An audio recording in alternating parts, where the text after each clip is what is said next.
Abra tua Bíblia em Atos, capítulo 4. Dando continuidade, então, à exposição do livro de Atos. A partir do primeiro versículo de Atos, capítulo 4. Gostaria que você acompanhasse comigo. O texto diz assim: enquanto Pedro e João ainda falavam ao povo, chegaram os sacerdotes, o capitão do templo e os saduceus, ressentidos porque os apóstolos estavam ensinando o povo e anunciando em Jesus a ressurreição dentre os mortos. Prenderam Pedro e João e os recolheram ao cárcere até o dia seguinte, pois já era tarde. Porém, muitos dos que ouviram a palavra creram, subindo o número desses homens a quase 5.000. No dia seguinte, as autoridades, os anciãos e os escribas se reuniram em Jerusalém, com o sumo sacerdote Anás, com Caifás, João, Alexandre e todos os que eram da linhagem do sumo sacerdote. E colocando os apóstolos diante dele, perguntaram: com que poder ou em nome de quem vocês fizeram isso? Então Pedro, cheio do Espírito Santo, disse: autoridades do povo e anciãos, visto que hoje somos interrogados a propósito do benefício feito a um homem enfermo e do modo como ele foi curado, saibam os senhores todos e todo o povo de Israel que em nome de Jesus Cristo, o Nazareno, a quem vocês crucificaram e a quem Deus ressuscitou dentre os mortos, sim, em seu nome é que este está curado na presença de vocês. Então Jesus é a pedra que vocês, os construtores, rejeitaram, mas ele veio a ser a pedra angular, e não há salvação em nenhum outro, porque debaixo do céu não existe nenhum outro nome dado entre os homens, pelo qual importa que sejamos salvos. Ao verem a ousadia de Pedro e João, sabendo que eram homens iletrados e incultos, ficaram admirados e reconheceram que eles haviam estado com Jesus. Vendo que o homem que havia sido curado estava com eles, nada tinham em dizer ao contrário. E mandando-os sair do sinédrio, discutiam entre si, dizendo: que faremos com estes homens? Pois todos os moradores de Jerusalém sabem que um sinal notório foi feito por eles, e não podemos negar. Mas, para que não haja maior divulgação entre o povo, vamos ameaçá-los para não falarem mais deste nome a quem quer que seja. Chamando-os, ordenaram-lhes que de modo nenhum falassem nem ensinassem no nome de Jesus. Mas Pedro e João responderam: ó senhores, os senhores mesmos julguem se é justo diante de Deus ouvirmos antes aos senhores do que Deus, pois nós não podemos deixar de falar das coisas que vimos e ouvimos. Depois, ameaçando-os ainda mais, os soltaram, não tendo achado como os castigar por causa do povo, porque todos glorificavam a Deus pelo que tinha acontecido. Ora, o homem em que tinha sido operado esse milagre de cura tinha mais de 40 anos de idade. Uma vez soltos, Pedro e João procuraram os irmãos e lhes contaram tudo o que os principais sacerdotes anciãos lhes tinham falado.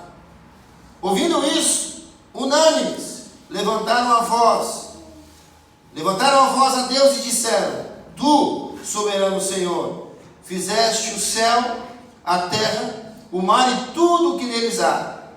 Disseste por meio do Espírito Santo por boca de Davi, nosso pai, seu servo, porque se enfurecerão os gentios e os povos imaginarão coisas vãs. Os reis da terra se levantaram e as autoridades se juntaram contra o Senhor e contra o seu ungido. Porque de fato nessa cidade Herodes e Pôncio Pilatos, com gentios e gente de Israel, se juntaram contra o teu santo servo Jesus, a quem ungiste, para fazerem tudo o que a tua mão e o teu propósito predeterminaram. Agora, Senhor, olha para as ameaças deles e concede os teus servos que anunciem a tua palavra com toda ousadia. Enquanto estendestes a tua mão para fazer curas, sinais e prodígios por meio do nome do teu santo servo Jesus, tendo eles orado, tremeu o lugar onde estavam reunidos. Todos ficaram cheios do Espírito Santo e com ousadia anunciavam a palavra de Deus. Da multidão dos que creram,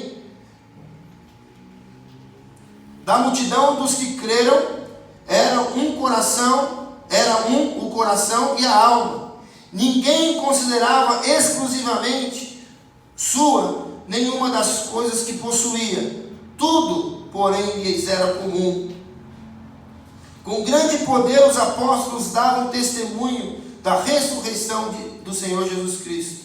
E todos eles haviam abundante graça. Não havia nenhuma necessidade entre eles, porque os que possuíam terras ou casas, vendendo-as, traziam os valores correspondentes e os depositavam aos pés dos apóstolos. Então se distribuía a cada um conforme a sua necessidade. Então José, a quem os apóstolos chamavam de Barnabé, que quer dizer filho da consolação, um levita natural de Chipre, vendeu um campo que possuía, trouxe o dinheiro e depositou aos pés dos apóstolos. Até aí. Igreja, nós estamos, é um texto longo, vamos ver quanto aqui desse texto nós conseguimos aqui expor essa noite. A início aqui do texto, as escrituras relatam que Pedro e João, eles continuavam falando, eles permaneciam pregando.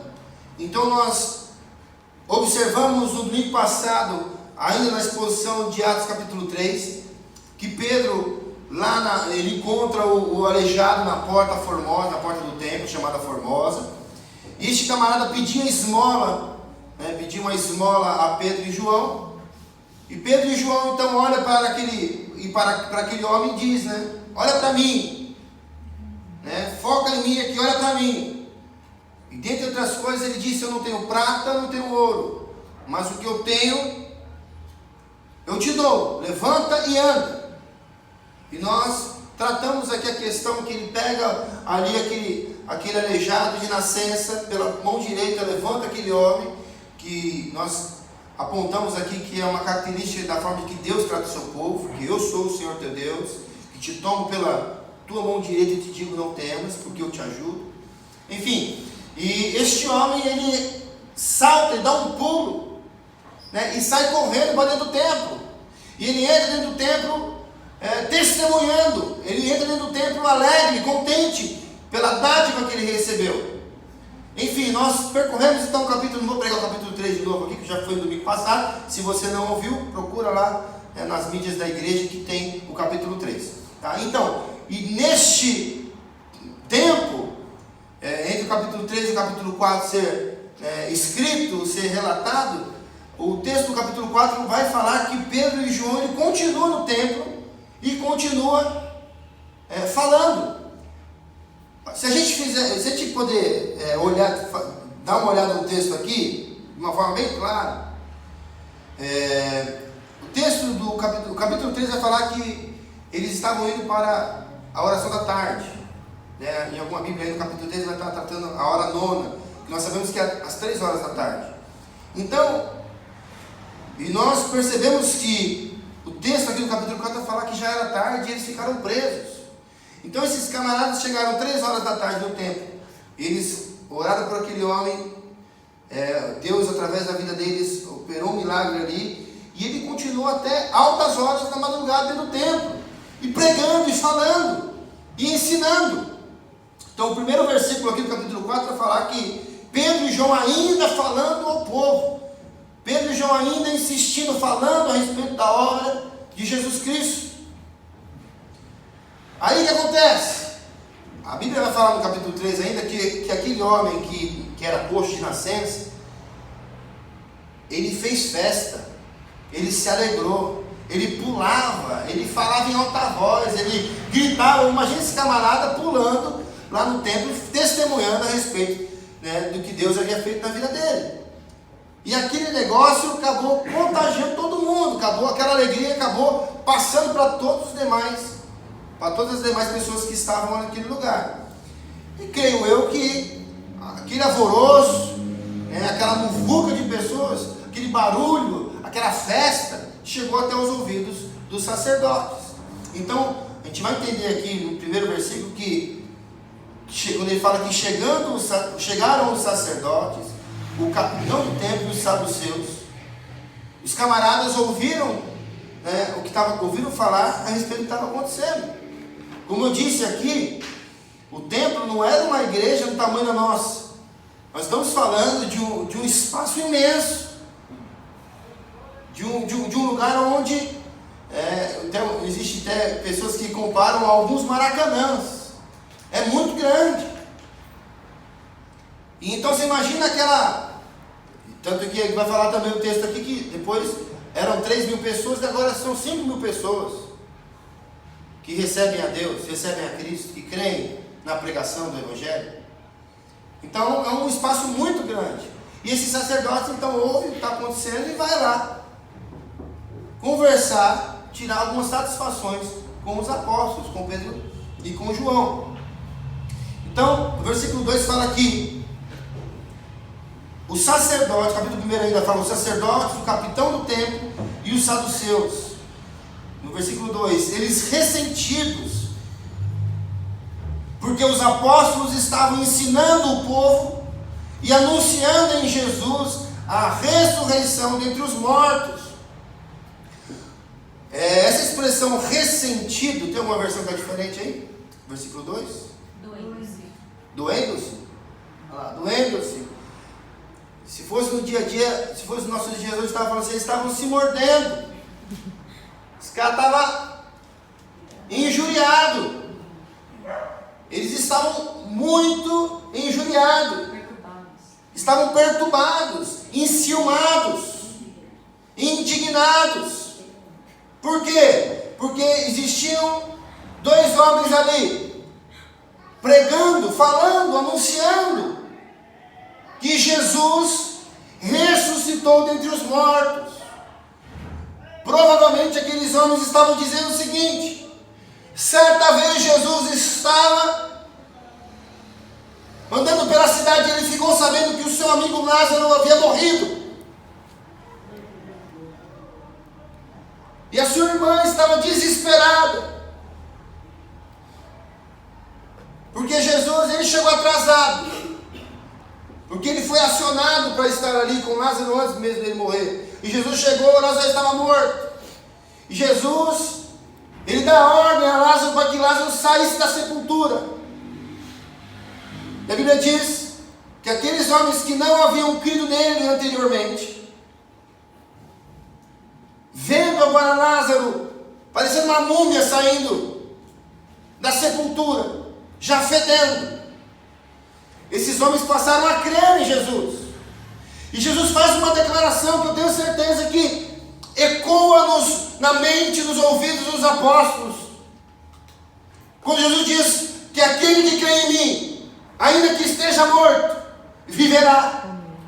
E a mensagem que Pedro prega aqui dentro do templo, que faz com que aqueles homens religiosos não se contessem e ficassem se mordendo, é exatamente a mensagem que Jesus havia pregado.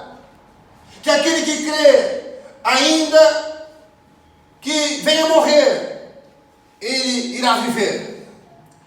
E o próprio Cristo se deu como exemplo. O próprio próprio Cristo, que morreu, ao terceiro dia ressuscita.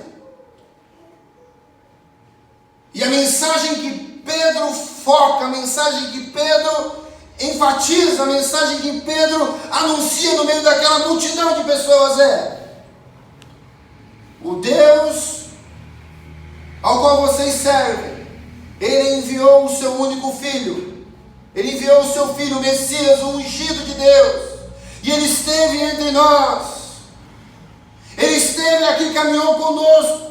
E mais para frente vocês vão perceber que eles falam: vocês rejeitaram eles. No versículo 3 nós lemos isso, no capítulo 3 nós lemos isso. E fala: vocês crucificaram e preferiram soltar o ladrão. Vocês tiveram ainda a oportunidade de soltar ele, mas vocês preferiram pedir, conclamar que o ladrão fosse solto. Mas Pedro é categórico afirmando que Jesus, o Messias, este veio, este morreu pelos nossos pecados e ressuscitou o terceiro dia. Amém. E esta mensagem é uma mensagem dura para os ouvidos daqueles homens daqueles dias, porque aqueles homens eles ainda não tinham se dado conta, eles estavam ainda com escamas, como aqueles que têm ainda escamas nos olhos e não conseguiam enxergar o Filho de Deus que veio e retirou o pecado do mundo. Estes homens, eles foram incapazes de observar que todas as profecias do Antigo Testamento que estes homens acreditavam tinha acabado de se cumprir diante dos olhos deles, mas eles não conseguiam enxergar, não conseguiam perceber isso. E Pedro, ainda furioso dentro do seu coração, Pedro, ele começa agora a lançar sobre o rosto daqueles homens o quanto aqueles homens eram cegos, o quanto aqueles homens eram necessitados, como aqueles homens eram deficientes ao ponto de não conseguirem enxergar que o ungido de Deus já havia vindo, já havia morrido pelos pecados e já havia ressuscitado entre os mortos. E ele proclama agora esta mensagem. E quando Pedro começa a falar a respeito da ressurreição de Cristo, no versículo 3 vai falar que Pedro foi lançado na prisão, e lançaram mão deles, e os encarceraram na prisão, até o dia seguinte, pois já era tarde. Aqueles homens ficaram desesperados, e falaram: a gente tem que calar a boca desses dois, a gente tem que fechar a boca desses camaradas, porque eles estão criando uma parte de uma confusão aqui. Então encarceraram Pedro e João. Mas eu quero dizer que não existe prisões que podem conter a palavra do Senhor. Não existem prisões que podem parar o avanço do Evangelho. Não existem prisões que podem silenciar a voz daquele que fala quando nada ainda existia, fala: haja. A voz daqueles homens era a voz de Deus. A voz daqueles homens era a voz que veio daquela casa 2 capítulos anteriores, como um vento impetuoso, e invadiu todas as pessoas que estavam naquela casa reunida. A voz daqueles homens era a voz do próprio Espírito Santo de Deus. E ninguém, nada pode calar, pode abafar, pode silenciar a voz do Espírito Santo de Deus. Se nós folharmos aí as escritas do apóstolo Paulo, você vai ver que é o camarada que mais sofreu prisões.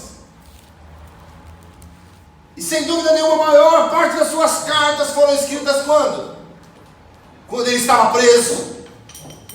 Eu então concluo o seguinte, meu irmão: que os momentos de prisão, momentos de tribulação, os momentos em que você pensa agora, ferrou, agora lascou tudo, é o momento em que Deus está escrevendo a história da sua vida. Amém. É o momento em que a sua vida vai produzir alegria para os demais, alegria para aqueles que virão, alegria para aqueles que sucederão a sua história. Não existe legado sem sofrimento. Não existe paz sem antes nós enfrentarmos as guerras que o Senhor nos coloca. Permite que nós lutemos. Uma coisa que me chama a atenção e veio no meu coração quando eu lia este versículo. Pedro e João foram lançados na prisão, porque já era tarde. Mas logo pela manhã esses homens foram soltos. Eu me lembro do salmista que diz: o choro ele pode durar uma noite, mas a alegria vem pelo amanhecer. Eu tenho certeza que esses homens lembraram desse salmo, porque eles citam o salmo de Davi depois em sequência aqui. Talvez a sua noite está durando mais de uma noite, algumas noites. Mas eu quero dizer para você que em breve o Senhor irá dizer para você: é dia sobre a tua vida. Aleluia. É dia sobre a tua vida. Dias melhores virão sobre a tua vida. Importa que você se mostre fiel. Você pode estar passando pelo moedor lá do palco. O moedor que o pastor Reginaldo falou aqui. O moedor que tritura madeira, só sai o pó da serra lá do outro lado. Como o Dr. Russell Shedd disse aqui, quando ele pregou aqui nessa igreja, que quando ele passou, quando ele teve aquele processo diante de Deus, de humilhação, onde ele se tornou pobre de espírito, ele se sentia como aquele gatinho que foi atropelado pelo caminhão. Sabe um gato que já foi atropelado pelo caminhão? Você já viu como que o gato fica? Só a pasta, só a folha, parece um papel. É assim que nós nos sentimos muitas vezes quando o Senhor está operando sobre as nossas vidas. Mas a Bíblia fala que aquele que Deus humilha, aquele que cai na mão do Senhor, que o Senhor está trabalhando, o Senhor faz todas essas coisas para aperfeiçoar. Aquele que é humilhado por Deus, este é exaltado por Deus. Mas aquele que quer se exaltar, este será humilhado pelo próprio Deus. Então, se hoje você puder, junto comigo, até o final deste culto, ter dentro do teu coração o desejo de se humilhar diante de Deus, de se humilhar diante dessa poderosa mão, você pode contar com a certeza, meu irmão, de que no momento certo o Senhor irá te exaltar. Amém. No momento certo o Senhor te colocará de pé. Amém? Amém. Mas sem luta não há vitória. Voltando para o texto aqui, versículo 4. Muitos, porém, dos que ouviram a palavra, creram. E chegou o número destes homens a quase 5.000. Começou com 120, não foi isso? Na casa. Daí 3.000 almas se converte. Agora já estamos na casa dos 5.000. Que não eram contados ainda mulheres e crianças, né? Vamos ser fiel ali. Se a gente for aqui, né, pensar, tem muita gente, porque aquele povo gostava de fazer filho, viu? Parece os nordestinos aqui na... Né? É ou não é, Orson? É ou não é? Não tinha Netflix antigamente. Então, gente, é muita gente sendo gerado, muita gente sendo chamada, muita gente sendo impactada pela mensagem do Evangelho.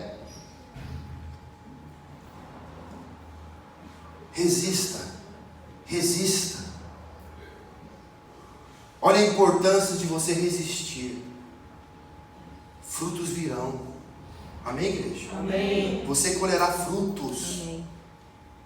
Você verá frutos. Eu lembro uma mensagem uma vez que o pastor Cristiano pregou aqui, isso não saiu mais na minha cabeça, quando disse que os covardes não são lembrados.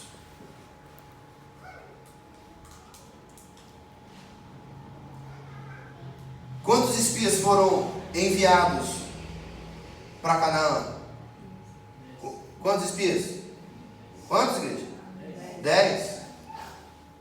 Quantos são lembrados? Você sabe o nome de... Fala o nome de 3 para mim. Você vai saber de 2. 3 você não sabe, porque não fala.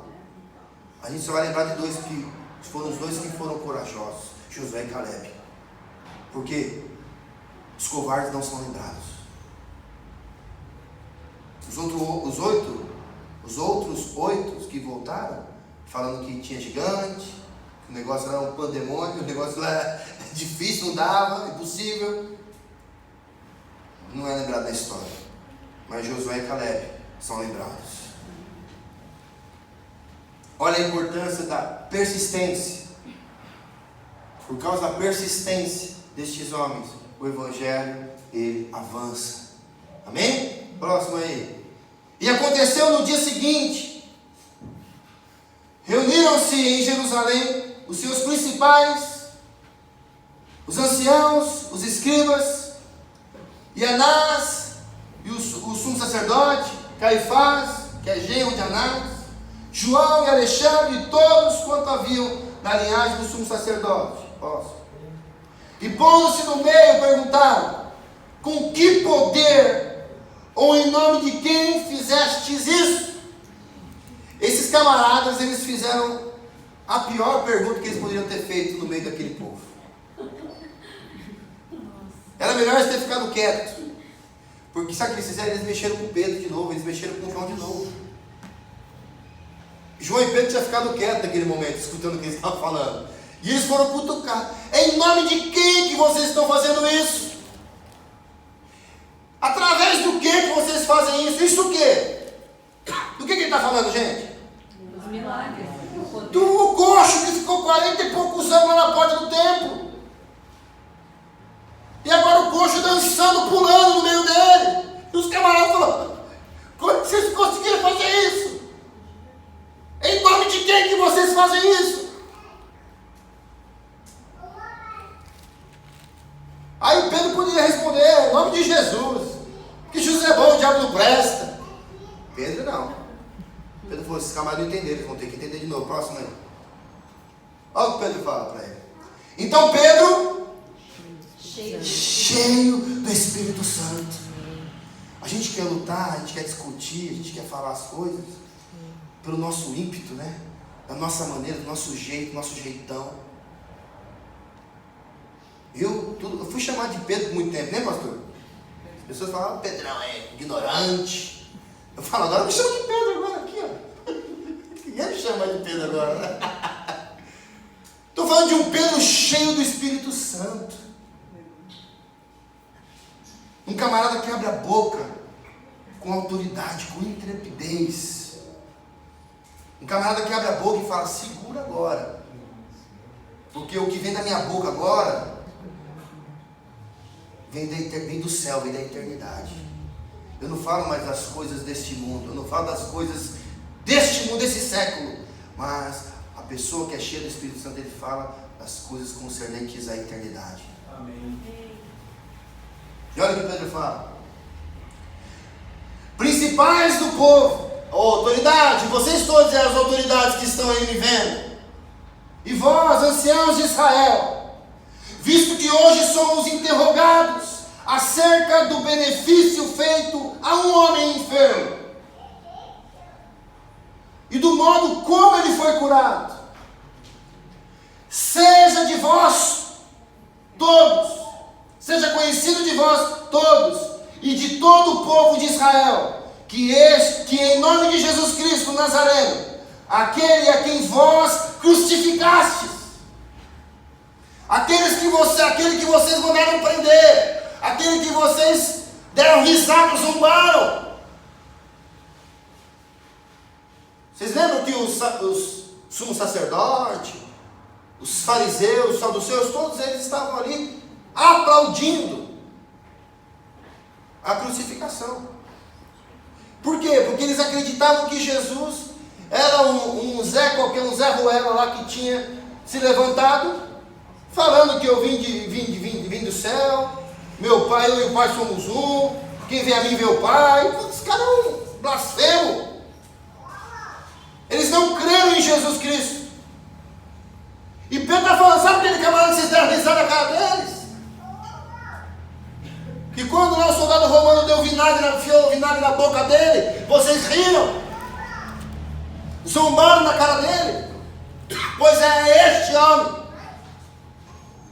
Foi este homem que vocês crucificaram. Foi este homem que Deus ressuscitou dentre os mortos. É em nome deste é que este que está dentre vós está andando. É em nome deste, daquele que nasceu lá em Nazaré, o Nazareno, filho de José Carpinteiro, aquele que ninguém dava nada poderá vir alguma coisa boa daquele lugar. Você lembra dessa frase? Quem foi que falou isso? Aí é a cúpula. Porventura poderá vir alguma coisa boa de Nazaré? Está aí, é este mesmo, aquele que veio de Nazaré. Jesus Cristo é este. Em nome deste é que este está são diante de vós. Próximo. Aí ele vai fazer menção de um salmo muito conhecido pelos religiosos, pelos saduceus, pelos fariseus, pelo sacerdote. Ele vai fazer menção lá do Salmo 118, versículo 22. Eu vou ler para você aqui. E antes de ver o 22, eu queria ler o 19. Olha que interessante. Aonde é que estava o aleijado? Na porta do templo. É isso? Se você observar o Salmo 118, versículo 19, olha o que o salmista diz: abre-me as portas da justiça, entrarei por elas, e renderei graças ao Senhor. Esta é a porta do Senhor, por ela entrarão os justos. Render-te-ei graças, porque me acudistes e fostes a minha salvação. Curiosamente, este homem na porta do templo, agora, depois da palavra proferida pelo apóstolo Pedro e João, que ele ficasse de pé, e este homem entrou por estas portas. Curiosamente, este homem está vivenciando um salmo narrado por Davi há trocentos anos atrás. E olha o que vem agora, que é o texto, exatamente que texto que Pedro vai citar agora para os sacerdotes, lá para os chefes, a patota toda, os religiosos todos lá.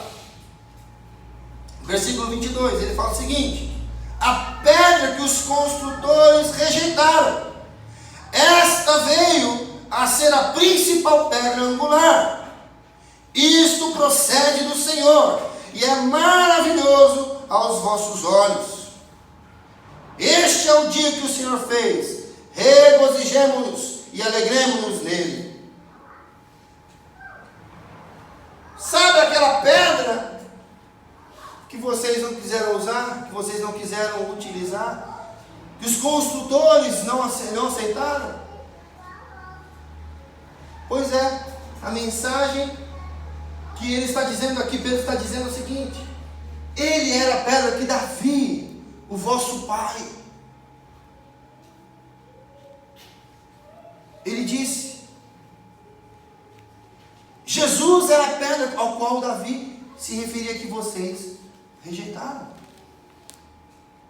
Próximo. Ele vai dizer que em nenhum outro há salvação, porque também debaixo do céu nenhum outro nome há dado entre os homens pelo qual devamos ser salvos. Próximo. Então eles, vendo a ousadia de Pedro e João, e informados de que eram homens sem letras e indoutos, maravilharam-se e reconheceram que eles haviam estado com Jesus. Gente, olha isso aqui. Os camaradas observando Pedro e João. Se você buscar lá o chamado de Pedro e João, o que esses camaradas faziam antes de ser chamados?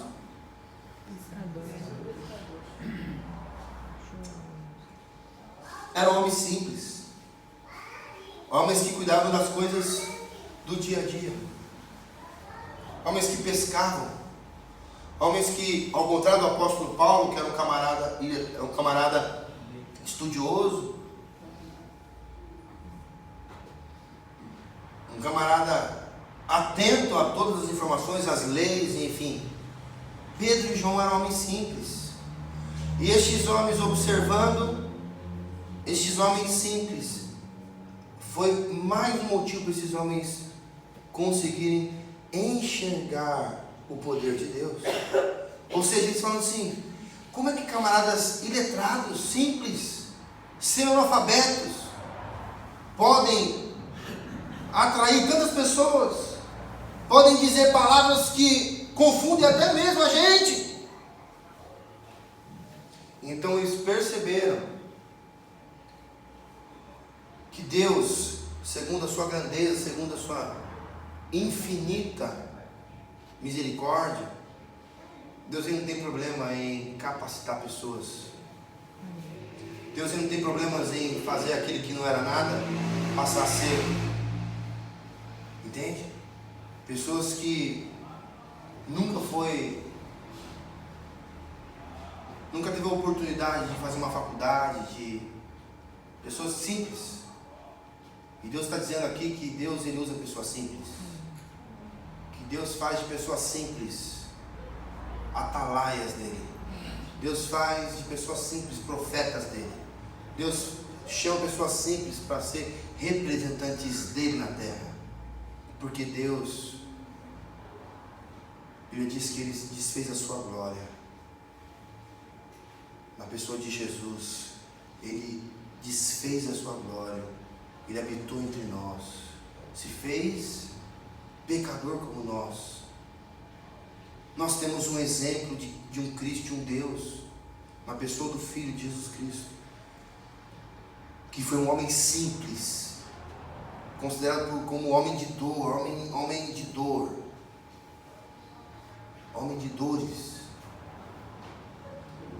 E agora ele mostra para aquela cambada de gente religiosa que ele continua fazendo da mesma forma.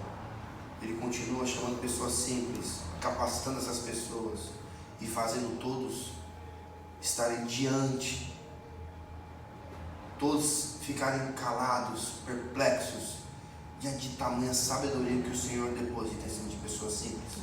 Pessoas que se permitem ser usadas por Ele, pessoas que entenderam que o meu lugar aqui simplesmente é anunciar, é reproduzir aquilo que Jesus quer dizer para a igreja. Amém. Amém? Amém. É exatamente isso que nós conseguimos enxergar aqui.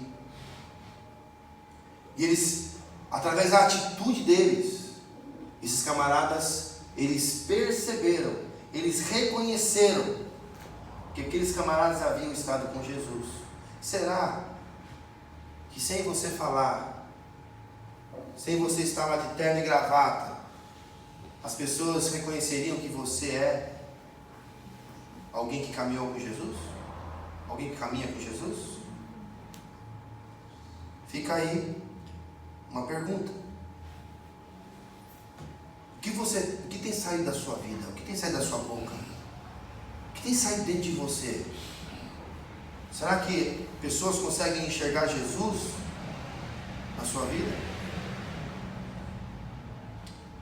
Que isso também possa ser uma reflexão para nós hoje. Assim como Pedro e João. Esses homens, eles foram reconhecidos.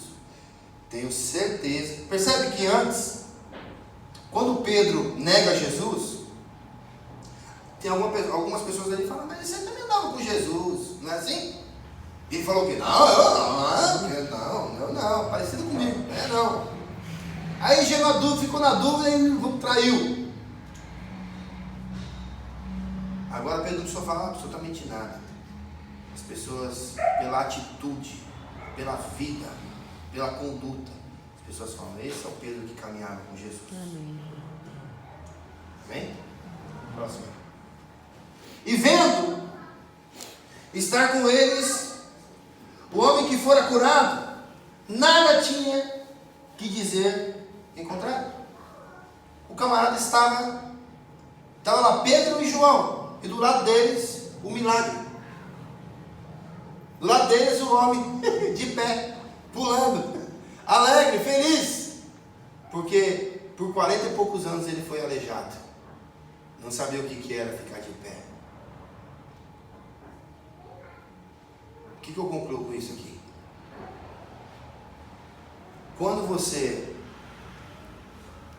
Deus te coloca de pé, quando Deus te levanta, quando é Deus que te ergue, não existe dúvidas. Quando Deus é quem te coloca de pé, existem sinais suficientes para que todas aquelas pessoas que olham para você, elas saibam, elas ficam perplexas, elas ficam curiosas, elas ficam sendo pessoas questionadoras. Como é que esse camarada está de pé? Como diz o ditado, não há contra fatos, não há argumentos. Existe um fato, o camarada está de pé. O cara que não andava, está de pé. Eu não tenho o que fazer, não tenho o que falar. Existe uma evidência, existe uma marca. A Bíblia fala que as bênçãos de Deus, elas seguirão aos que creem. Percebe que existe uma ordem nesse texto? As bênçãos seguem aos que? O que você tem que fazer então? Aí depois, as bênçãos vão atrás de você. As bênçãos de Deus vão atrás daqueles que creem. Corre atrás dos que creem. Eu testemunhei aqui na igreja. Quando eu entreguei a minha vida para Jesus, eu repito, quando eu entreguei a minha vida para Jesus, as bênçãos do Senhor vão atrás de mim. Não estou dizendo quando eu levantei a minha mão para Jesus. Eu não estou dizendo quando eu repeti com o pastor, Senhor Jesus, nessa noite, eu entrego a minha vida. Escreve não, no livro da vida, Eu não estou falando isso. Eu estou falando que quando eu entreguei a minha vida para Jesus, não foi os 10% do meu dízimo, foi a minha vida. Quando eu entreguei a minha vida para Jesus, Jesus tomou conta de tudo. Aleluia. As bênçãos de Deus vêm atrás de mim. E ainda que eu não consiga enxergar às vezes soluções, que eu não consiga enxergar ainda alguns socorros que eu preciso, que eu estou olhando e falo, Senhor, a água está subindo. Mas logo o Senhor vem e desvia o furor da água. Lembra-se disso aqui. Existe uma evidência da obra de Deus na tua vida, meu irmão. Existem sinais da obra de Deus que Deus executou na sua vida. Toda vez que você olhar para o seu filho, você vai lembrar da provisão de Deus. São sinais que Deus nos dá todos os dias. Que nosso lugar é nos pés do Senhor. Que nosso lugar é na presença do Senhor. Amém, igreja? Amém. Vamos lá. Aí, todavia, mandando-o sair para fora do conselho. Palavra difícil, hein? Confidenciaram entre si, dizendo. Aí eles chamaram ali, fizeram um grupinho, fizeram uma patotinha, uma reuniãozinha entre eles. Dá licença aí, vamos fazer uma conferência entre o clã aqui, o que é que as pessoas falam aí, a cúpula, exatamente, a cúpula, vamos reunir a cúpula aqui, ó. Aí começaram. O que havemos de fazer com estes homens? O desespero, né? Bateu o desespero. E agora? O que a gente vai fazer com esses camaradas aí? Porque a todos os que habitam em Jerusalém é manifesto que por eles foi feito um sinal notório. E não podemos negar. Não pode, o que a gente pode fazer? Está todo mundo falando, está na boca de todo mundo, está na boca do povo. Que o homem aleijado de 40 e poucos anos está andando. Está passeando no meio do templo. O que a gente vai fazer? Mas para que não se divulgue mais entre o povo, mais nesse nome a homem algum. Então vamos ameaçar ele, vamos amordaçar ele, vamos dar um cala-boca nele, a gente ameaça, pressiona, e ele para de pregar. Será que tem pessoas sendo ameaçadas aqui por alguma coisa? Que querem parar de anunciar o que o Senhor quer falar?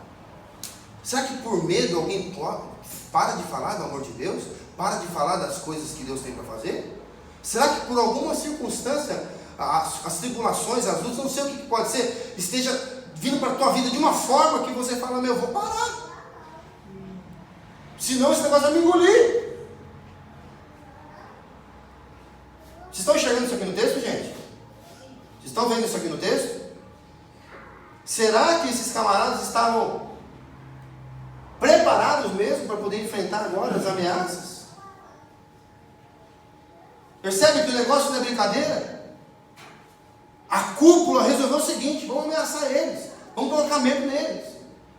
Assim, a gente vai falar para eles o seguinte: a gente vai liberar vocês, só que vocês não vão falar mais para ninguém a respeito desse Jesus, nem que ele ressuscita morto, nem sobre a ressurreição. Vamos ver o que ele fala.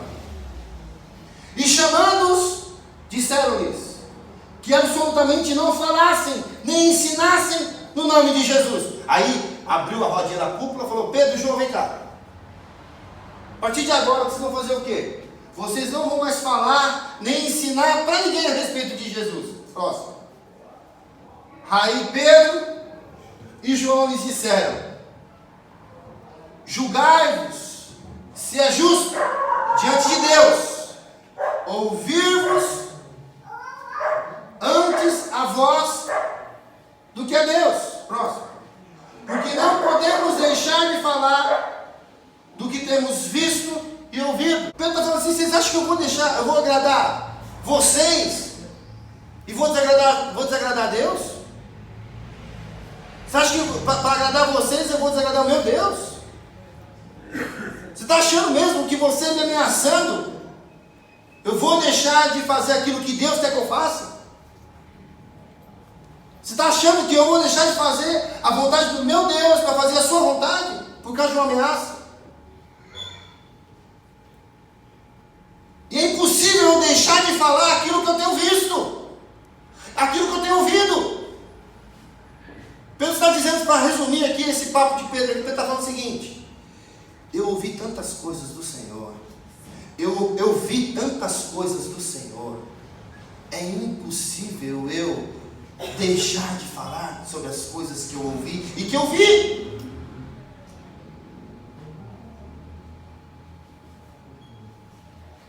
Pedro poderia falar: vocês estão se admirando ver este homem que ficou até 40 e poucos anos da sua vida sem andar, e agora está andando, vocês estão maravilhando. Pedro: eu andei sobre as águas. Jesus disse para mim andar sobre as águas, eu andei sobre as águas. Eu vi Jesus colar a orelha do guarda que eu arranquei. Eu vi tanta coisa, eu vi tantas coisas do Senhor fazendo. Eu ouvi tantas mensagens, tantos conselhos, tantas parábolas, tantas orações, tantos testemunhos. E você está falando para mim parar de falar? É impossível. E Deus fala para nós hoje: é possível você deixar de falar do amor dele? Quantas vezes Deus se revelou a você com amor, com misericórdia, com justiça? Amém, igreja? Amém. Quantas vezes? E vocês acham que é possível eu deixar de falar, deixar de anunciar, deixar de pregar, deixar de falar que Jesus ressuscitou, que Ele venceu a morte? É impossível. Porque é isso que eu tenho visto, é isso que eu tenho ouvido.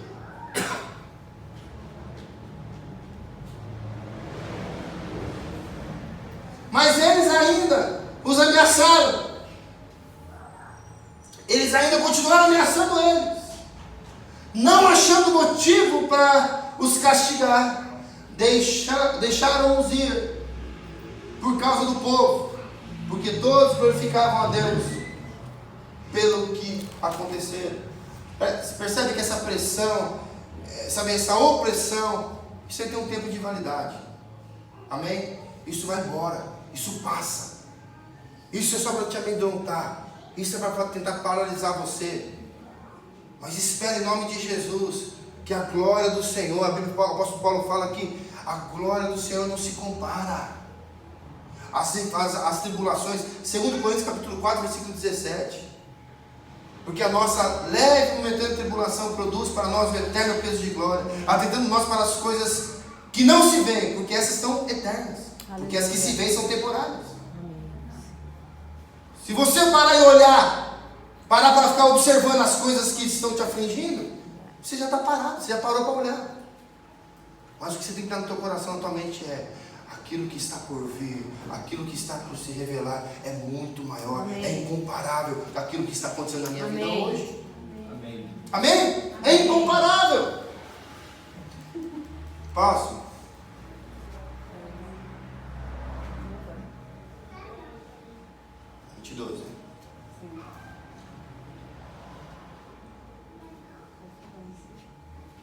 A pedra que os construtores rejeitaram, esta veio a ser a pedra principal, a pedra angular.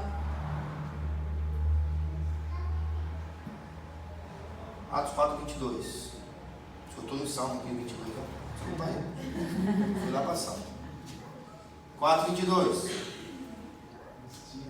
Ora, tinha mais de 40 anos que aquele em quem se operara o milagre desta cura milagrosa. Ou seja, pois tinha mais de 40 anos o homem em quem se operara aquele milagre de saúde. O cara tinha mais de 40 anos lá esperando o milagre. Quantos anos você está esperando o milagre na sua vida aí? 10. Então falta 30. Misericórdia.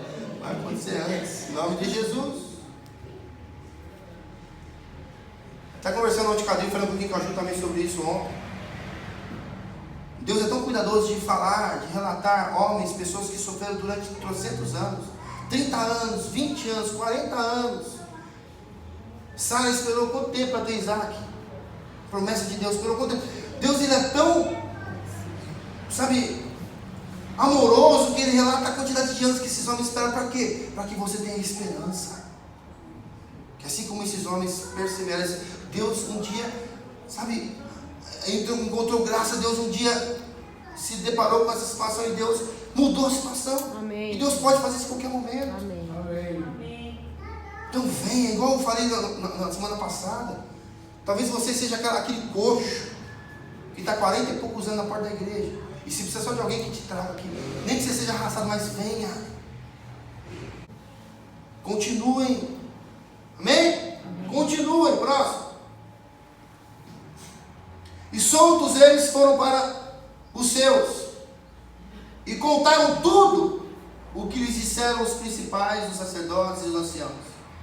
E ouvindo eles isto, unânimes, levantaram a voz a Deus e disseram: Senhor, Tu és o Deus que fizeste o céu, a terra, o mar e tudo que neles há.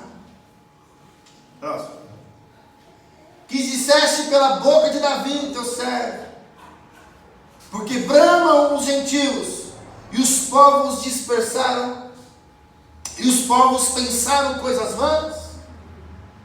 Levantaram-se os reis da terra, e os príncipes se ajuntaram a uma contra o Senhor, se juntaram a uma contra o Senhor e contra o seu ungido.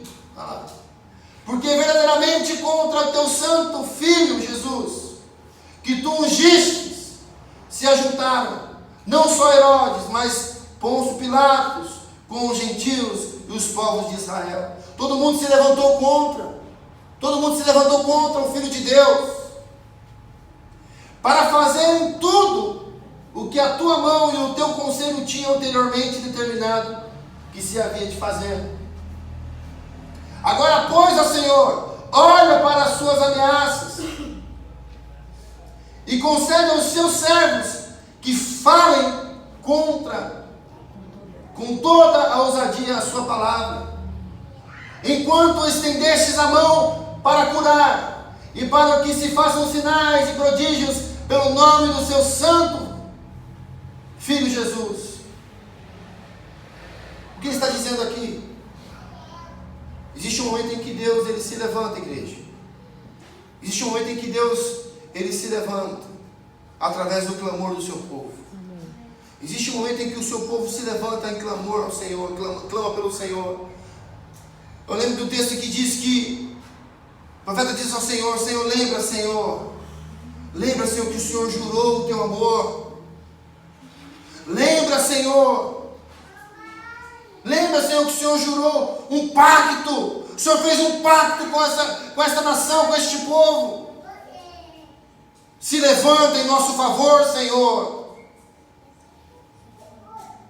Às vezes o que nós precisamos fazer é exatamente isso: clamar ao Senhor, dizendo: Senhor, Tu tens um pacto comigo. Tu tens uma aliança eterna comigo, Senhor. Amém, igreja? Amém. Tu tens uma aliança eterna comigo, Deus. Tu, Senhor, Tu tens uma aliança eterna comigo, Senhor. Se levanta, Senhor. Espírito Santo de Deus, faça como naqueles dias, ó Pai querido. Coloque, Senhor, ousadia nas nossas vidas. Coloque, Senhor, um espírito de intrepidez sobre as nossas vidas. Não é um espírito do determinismo, que eu determino que isso aconteça. Porque a gente não tem essa capacidade de determinar absolutamente nada diante de Deus. A única coisa que nós temos capacidade de determinar diante de Deus é a nossa falência, a nossa pequenez. Mas nós podemos clamar ao Senhor. Nós podemos lembrar as promessas que Deus fez por nós. Nós podemos dizer as promessas, orar as promessas de Deus. E Senhor, eu quero que as Tuas promessas, ó Pai, sejam realizadas sobre a minha vida. Eu quero, Senhor, pregar a Tua palavra com intrepidez, com ousadia. Eu quero falar, Senhor, com ousadia. Eu quero falar, Senhor, com ousadia, com intrepidez. Próximo. E era o coração e a alma da multidão, dos que criam. E ninguém dizia, era um, né? E era um, o coração e a alma da multidão dos que criam. Todo mundo pensando igual, todo mundo crendo igual, todo mundo esperando pelo mesmo socorro, da mesma fonte. Não tinha divisão, mas todos o mesmo objetivo. O coração, o propósito do povo era o mesmo. Então, era um o coração e a alma da multidão dos que criam. E ninguém dizia que coisa alguma do que possuía era sua própria, mas todas as coisas lhe eram comuns. Não estava dizendo, as pessoas falam: esse é o meu carro, essa é a minha igreja, é a minha cadeira, essa é a minha. Não, é para nós usarmos. Amém, igreja? Amém. É para o uso comum da igreja. É para a glória de Deus. Será que as suas coisas é para a glória de Deus? Será que você tem vivido para a glória de Deus? Será que os teus bens glorificam a Deus? Faça com que os teus bens, as coisas que você tem, essas coisas glorifiquem a Deus, igreja. Seja o que você fizer na sua vida, faça para a glória de Deus.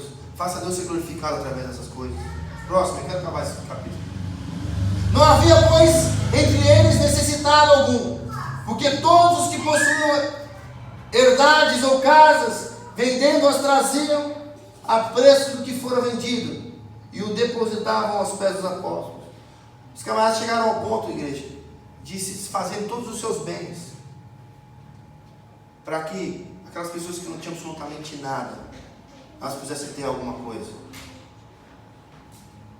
Olha o ponto que essas pessoas chegaram. Olha o quanto nós estamos distantes dessas pessoas. Eu estou dizendo que pessoas orientadas pelo próprio Deus, enxergava a necessidade das outras.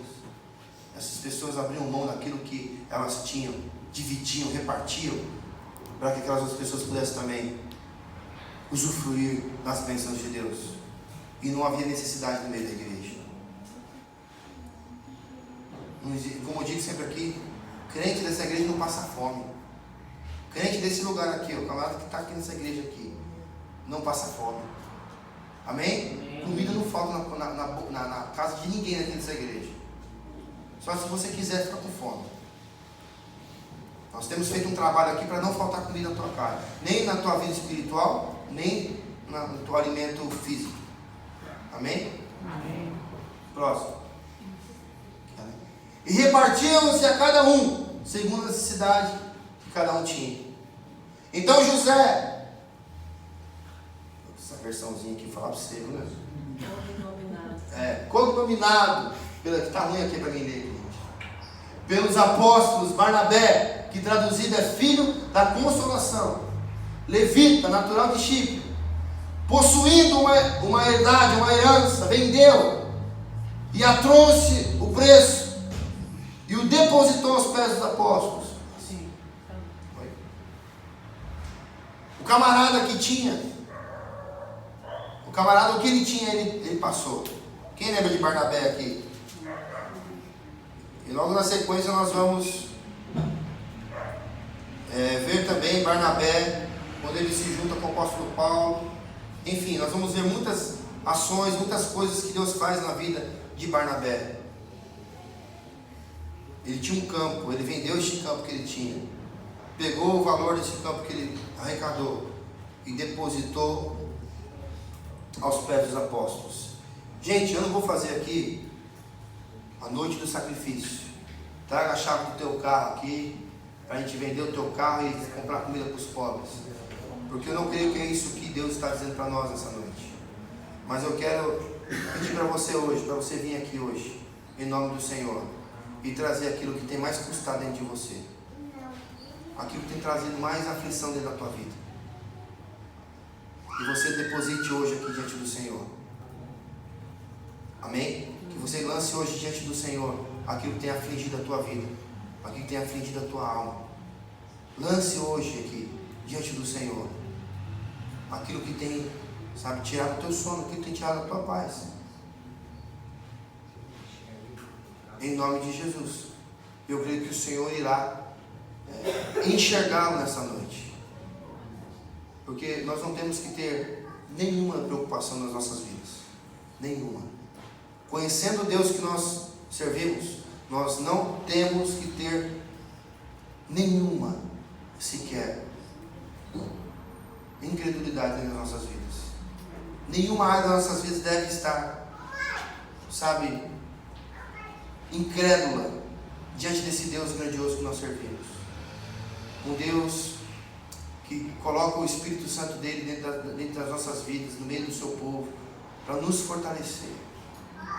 E eu espero que o mesmo Espírito Santo de Deus, o mesmo Espírito que esteve com Pedro, esteve com João, esse Espírito que fez ele enfrentar autoridades, fez ele se colocar como um gigante diante daqueles homens, fez ele se colocar, com uma pessoa, com uma voz que clama, quando tudo ao seu redor era a favor que ele se silenciasse. Quando a pressão era tão grande, mesmo assim ele ergueu a sua voz, ele falou, ele soltou, ele colocou diante de todas aquelas pessoas o que o Espírito Santo de Deus queria falar para aquelas pessoas. Eu creio que o Senhor está falando com pessoas aqui hoje. Eu creio que Deus está falando a corações aqui nessa noite. Não temas. Não saia daqui temendo absolutamente nada. Não ceda por pressão nenhuma. Gente, nós podemos tirar tantas lições desse texto, tanta coisa. Não ceda a pressões em nome de Jesus. Não permita que nada sufoque vocês, nada roube a paz de vocês. Mas levante a tua voz em nome de Jesus e clame aquele que venceu a morte. A mensagem que Pedro repetiu aqui nesse texto é que Jesus ressuscitou. O que isso quer dizer para você? O que isso quer dizer para você, igreja? Dizem que a esperança é a última? Eu não concordo. Porque a minha esperança não morre. Minha esperança venceu a morte. Aleluia. Minha esperança é Jesus. Amém, Jesus. Amém? Amém. Se você tem ouvido isso, que a esperança é a última que morre, talvez você tenha que falar para essa pessoa que está te falando isso, que a tua esperança é Jesus e ela venceu a morte.